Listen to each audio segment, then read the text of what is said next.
We're going to turn now to the third and final figure who is absolutely central to the creation of hospice and palliative care in the contemporary era, and that's Balfour Mount. He's been referred to as the father of palliative care in North America, and I find this language interesting. The idea of a father, and Florence Wald and Cicely Saunders are often referred to as the mother.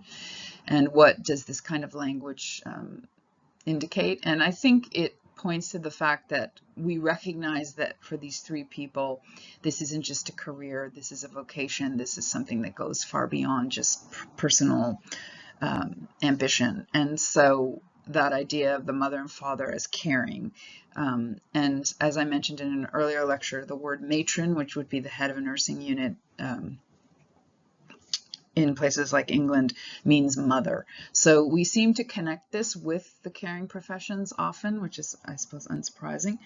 And so Balfour Mount is widely recognized in the medical world. I do think he's not very well known generally in Canada. This is an issue with Canadians and their own history overall, but it also has to do with a lot of lack of information about hospice and palliative care. And this is something I've come across in my own research, and you probably are finding it in your research. There is not a lot written on a lot of these topics. It's starting to change, but for instance, there's very few photographs of Florence Wald or Balfour Mount available. And I think this also points to the fact that hospice and palliative care it's related to healthcare. It's very practical. It's about taking care of people. And so there wasn't a lot of attention paid, I don't think, to making sure they were saving things for posterity. But it's very frustrating for anybody who's a historian because there's not a lot of material available and you kind of have to cobble it together. Balfour Mount did write an autobiography a number of years ago, so I will be drawing on that quite a bit in this section. And there are bits and pieces on the internet and articles that were written in newspapers and so on, and just as there was with Florence Wald. I think this is starting to change as more work is being done, but currently it can be very difficult to get at some of the facts of his life. So it's been said that he changed the face of healthcare in North America. And on the one site, it said that by 2015, 67% of acute care in North America have palliative care teams. And so he started out as a urologist, a surgical oncologist, and he was very much moving in the same time period as Florence Wald. Cicely Saunders was a kind of a generation older. But what we can see is something that runs through palliative care that I already touched on in the earlier lecture, that idea of collaboration and teamwork. And so we can see with these three, Balfour Mount, Florence Wald, Cicely Saunders, they're working together to develop what this is going to look like. And we also can see in the three cases, it evolves differently in each of these settings. And so just to give an example, Balfour Mount coined the term palliative care. And part of the reason that he felt he needed to do that was that in the Canadian context, particularly in the French-Canadian context in Quebec where he was working, hospice had a very negative connotation. And I'm going to talk about that more when we get to that section. But so he felt the need to have a broader term. Balfour Mount also was one of the pioneers of developing it within the hospital system. So we've already seen that Cicely Saunders' central concern was creating a separate institution, whereas Balfour Mount's energies coming out of medicine, being a physician and a surgeon himself, was more directed towards developing units within hospitals. And so we can see within the landscape of hospice and palliative care, certainly in the Canadian context, we have both. So many hospitals have separate palliative care, and we also have freestanding institutions. Balfour Mount also comes out of that 1960s foment around death and dying. And so all three, Saunders, Mount, and Wald, were influenced by this, and all three were very influenced by Kubler-Ross's book on death and dying. And so they were part of a larger kind of sweep of history. All three were impacted by the Second World War. And so all of these discussions that were happening in the 60s and early 70s around medicine becoming increasingly impersonal and technology-based, and also existential issues around death and dying. And I'm going to be attaching some very short interviews with Balfour Mount, and you can see he's very much of a kind of old school approach to the physician. When I have looked at the history of medical doctors going back to ancient Greece, and in Islam and in Judaism and in Hinduism, this idea of the physician as philosopher, we really see this with Balfour Mount. He's not just about the science and the technology, though of course he's trained in all of that, but he's very much about the whole person, even in himself. And so he talks about Joseph Campbell, and he talks about Jung. So he was clearly very influenced by all of these kind of movements within the 1960s and 70s. So with Balfour Mount, we move it into the Canadian case, and I'm going to be talking about that more specifically in another lecture.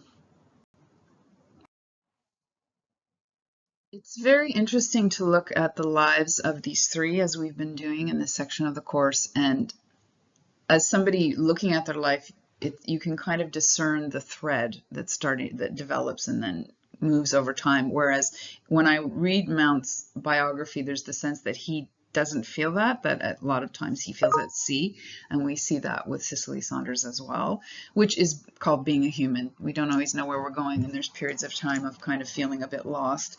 But when we look at all these elements in his life, it makes complete sense. He ends up being the figure that he is. He's born in Ottawa in 1939 into a very tight-knit family, and his mother was an artist and a kind of a free spirit, and you can see her influence on his personality, his interest in the arts, his openness to music and painting, and he himself paints and draws. And so there's that element of him, the more artistic side, and then his father was a physician. And so this is something I have noticed, that this seems to run in families. I think this is something that isn't talked about. We think of it as something medieval, that people are in guilds and family all follow the same occupation, but I've seen it again and again. I've seen it with teachers, that teachers marry teachers and give birth to more teachers. There are nursing families, there are physician families, there are academic families. So it does seem to be that, particularly in certain occupations, I would say medicine being one of them, often it's a family kind of business. And so Balfour Mount grew up watching his father and admiring his father as a very caring family physician and going on visits. And so in his memoir, he talks about visiting somebody who's dying with his father. So he has this early experience of his father going to visit the woman, he remembers it as being a very calm, not a frightening experience. And so when we look back, clearly that's an important kind of moment in his life that will lead to where he's going later on. He then attends Queen's in undergrad, and then he starts med school in 1957 to 1963. And of course, as many of you will know, being a doctor is a long education, and so he ends up also doing his internship at the Royal Victoria Hospital in Montreal, 1963 to 1968. But in this time period, he has a number of different influences. And so I'm just going to read some sections from the memoir, which is 10,000 Crossroads, The Path as I Remember It. And so he talks about the idea of other doctors as mentors. And many of you will know that, as with many jobs, including academics, it's very typical that you kind of, in some sense, you're an assistant, or you're shadowing, or you're going on rounds with somebody. And so he talks about Ford Connell, and he says, how can one adequately convey that larger than life phenomenon? Much of it had to do with his sharp, discerning mind, his capacity to be fully present, and his vast store of medical knowledge. But there was more. He carried himself as if on a mission, erect, purposeful, apparently always in a hurry. But you instinctively knew that the hurry wasn't to escape from, but to enter more fully into. I find this very telling when we look at his approach to medicine and what he's known for. So the idea of that combination of characteristics of having the medical knowledge, being well educated, having a sharp discerning mind, but also being on a mission, that idea of medicine as a vocation, not as simply as a career. But I find this very telling too, the idea of being fully present. And so you're going to see in the interviews with him, he talks about how important that is when working with people who are chronically ill or dying, of being present in that moment, in being fully present with them, and also within your own life is kind of the hallmark of his own work. So the other important event in his life, which was a watershed when we look at it from the outside, was in 1963. He himself was diagnosed with cancer.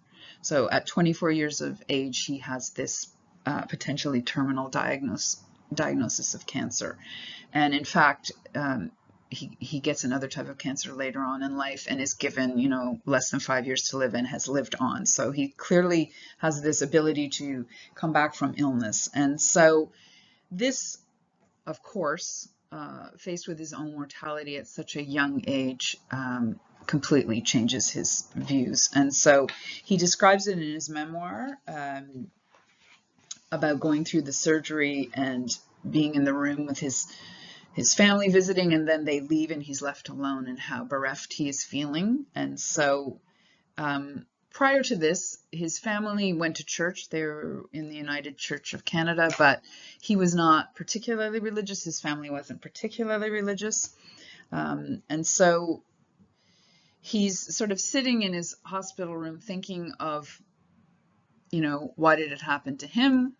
And why shouldn't it happen to him? And these kind of existential questions. So on page 119, he says, on a particularly empty late afternoon, after the last visitor had left for the day, a sense of quiet but determined desperation gelled. No panic, I was dead calm, present, aware of the survival data, and by then had agreed to abdominal surgery at Memorial Sloan Kettering Cancer Center in New York. I lay looking up at the ceiling of my hospital room. Everything was still, totally still, the clicking of a clock sound deafening. I suspect the challenge that I expressed to the empty room may have been spoken aloud. God, I don't know if you exist, but if you do, now's the time to step up. Now's the time to make yourself evident. There was absolutely no sentimentality in this, no theater, nor any clear underlying expectation. My words were, however, in dead earnest. I was as serious as I have ever been. Reaching over to the bedside table, I picked up the inevitable hospital Bible. Never having been a biblical scholar, I thought it appropriate to let it open where it might. If there was a comment relevant to my situation, let it speak for itself. There was an edge of challenge there, certainly a sense of bleakness. I opened at Psalm 116, a prayer of thanksgiving for deliverance from death, which I had never read before. I read it. I was astonished and somewhat embarrassed, as the magical thinking notion that this Ouija board response might have personal relevance to me. Could it be the promise of a cure, the implication that I might be chosen, as the psalm suggested?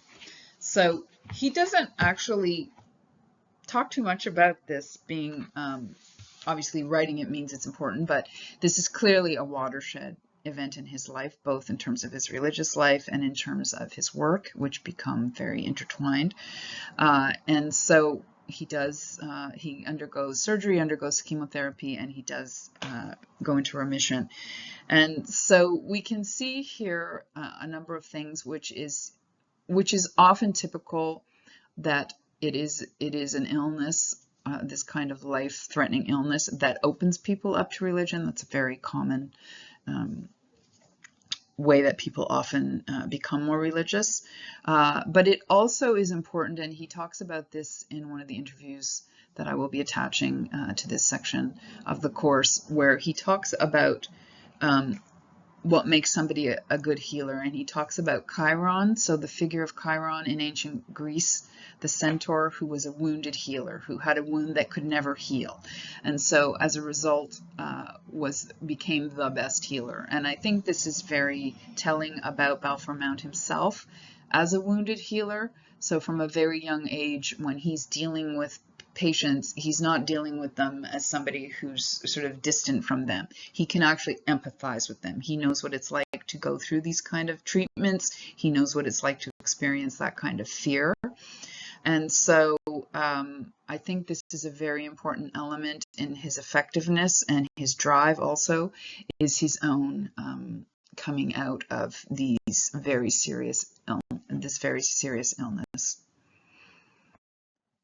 One of the things that really stands out about Balfour Mount is his ability to be influenced. So he often refers to mentors he's had and the idea of learning from other people, which to me speaks to his kind of openness in general, which he talks about in one of the interviews. And so in 1972, so as I've said before, this is a time period when this discussion around death and dying is really starting to come into prominence. And so Elizabeth Kubler-Ross is giving a talk at McGill's McIntyre Medical Sciences building, and so he goes there. And he notes in the chapter in his memoir that he's really surprised that it's standing room only. And this is something that I've noticed too. If you talk to people and you say, oh, you know, you're teaching a course on hospice and palliative care, or I know other people who are teaching on death and dying, a lot of people say, well, who would take that course? And you have to say many people. And we can see this. I can only speak for North America, but every university in North America, pretty much almost all of them, have a course on death and dying. So this is something that the public was and is interested in, despite, as we've discussed, the death denial going on in our society. And so he talks about seeing Kubler-Ross. So she's a huge influence on him and what comes later. So he says, unknown to me at this time, the Zurich-born Swiss-American psychiatrist had been catapulted to international prominence by the publication of her book on death and dying 3 years earlier in the fall of 1969. A few weeks later, her public adulation had increased to rock star proportions when Life magazine published a feature article detailing her discussions with dying patients, in particular, a candid conversation with Eva, an attractive 21-year-old woman with incurable leukemia. So he's noting that clearly Kubler-Ross is speaking to something that's of interest in the general public and something that people are very concerned about. And we've talked about this, and you wrote about this in your first paper, that idea that it's often a taboo topic. So who talks about it then? Who do you talk about it with? So we see Kubler-Ross as kind of the first step, and he hears about Cicely Saunders through her book on death and dying, because Kubler-Ross and Saunders knew one another, as I mentioned in the earlier lecture. And so he contacts Cicely Saunders, and so he wants to visit St. Christopher Hospice in London. And so in his memoir, he gives quite a lengthy biography of Cicely Saunders. And so he talks about going there and how influenced he is. But the first thing that Cicely Saunders said is, I know what you want. You want to come to England, take in a few shows, have a quick look at the hospice and go home. But that's not what you're going to do. So she basically tells him that if he wants to come, he has to be serious. He has to treat it seriously and stay for a longer period of time. So he quotes her on page 220 saying, in 1973, roll up your sleeves and get to work and I'll have you. Did I adequately roll up my sleeves? I can't be sure. Did they have me? Absolutely. I found my first day at St. Christopher's riveting. The remainder of that September 1973 visit flowed on with a richness I could not have anticipated. The atmosphere of calm that permeated the wards was generated through a sense of confidence, order, and security that was the product of attention to detail. There was a clear sense that knowing hands were running the ship, and that all were quietly under control. So he goes on to say, nursing was the core component of this team-dependent response, and although distinctly hierarchical in the sense that state-enrolled nurses and staff nurses reported to the ward sister, who in turn answered to the matron, the observations of all were given equal consideration. The caregiving team was recognized as including patient, family, and all other contributors to patient-family well-being.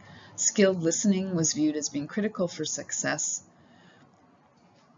In addition, underlying the high standard of care was the shrewd recognition that optimal medical management depends on continuing concern for the existential, psychosocial, and spiritual issues that are inevitably present throughout life and of universal relevance as life's horizon draws near.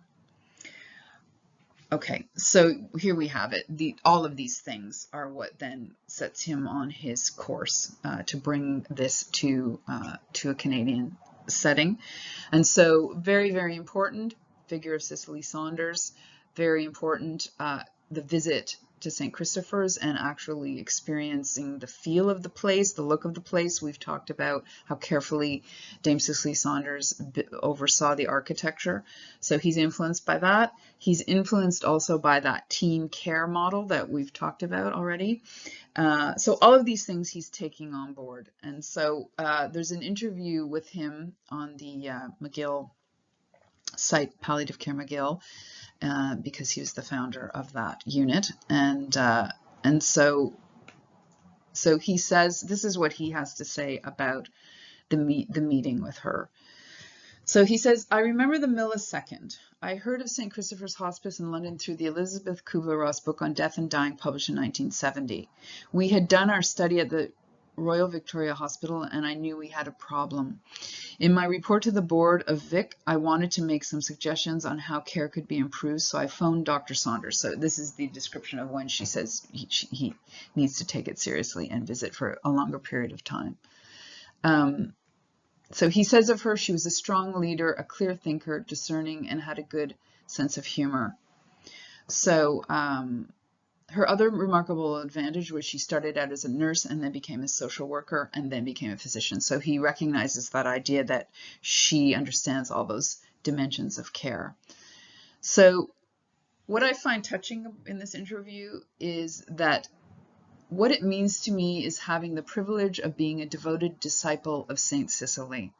And I think this is very telling that this is how he understands himself, as a kind of acolyte of Saint Cicely. And he said, I called her that once in a meeting, and she came up to me afterwards and said, oh, incidentally, if you ever call me Saint Cicely again in public, I shall kill you. So getting at her humor and sort of making fun of herself. But there's no doubt this is the view of the feeling of many around her, that she was this kind of figure. And again, as I said earlier in this lecture, his own lack of ego in being willing to learn from her. He says, she was wonderful. I think the international community owes her a great deal for having transformed healthcare around the world. I am so grateful to have known her. And you can see from this picture the nature of their relationship. And so I've heard a number of people talk about this. Clark also talks about this, that she always had a little bar in her office, and she offered him a variety, that he could have sherry or he could have scotch.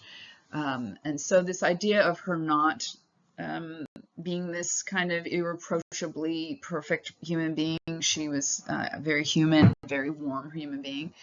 And so we can see that a lot of what happens builds also out of their relationship, as it did with Florence Wald. In an article that features Balfour Mount in the Walrus, it's written, Mount is often regarded as the founder of palliative care in Canada and has arguably been the leading proponent for the field worldwide. And so it touches on what they refer to as evangelical zeal. So again, that kind of religious language, that idea that he's spreading this idea around the world. And we will be talking about that later in the course, the kind of the more international movement. And so he, as I said, he was the first to develop in hospital systems of palliative care, and I'll be looking at that in more detail. And so we can see he has a stamp. That's surely the indication that you're extremely well respected and well regarded by your country. And so we can see just in the short biography the way these characteristics of his personality feed into what becomes his vocation of developing this field. His own openness, his own existential and philosophical approaches, the influence of his father, the influence of various mentors, and of Cicely Saunders. And so, as I said, when we read back on a life, you can kind of see where it all came from, whereas, of course, the person is living it without that kind of hindsight. And so, so his influence on palliative care very much emerges, as I have said, from his own experiences of his vulnerability to illness. And there have been books written about doctors who experience illness. They're notoriously bad patients, and they're also notorious